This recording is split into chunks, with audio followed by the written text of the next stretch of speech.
Oh, tagal-tagal ako hindi nakakapunta dito. Nagkaroon na siya ng hanging bridge doon, oh. Ito yung bamboo park. Ayun, oh, yan yung entrance niya. Yung kubo na yan. Ito yung mga floating cottages. Dati wala pa yan eh. Tapos nilinisan, oh. Very good. Malinis. Tapos nagkaroon siya ng ano dito. Ang galing talaga.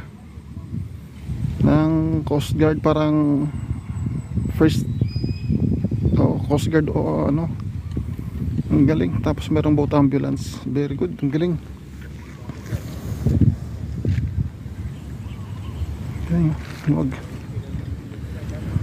Wag niya. Ang malinis. Dati dito hindi ka makatayo. Hindi ka makadaan dati dito. Ayan, nilinis. Maganda. Solid. Let's go. Fishing na. Kating-kating na yung mga kamay ko.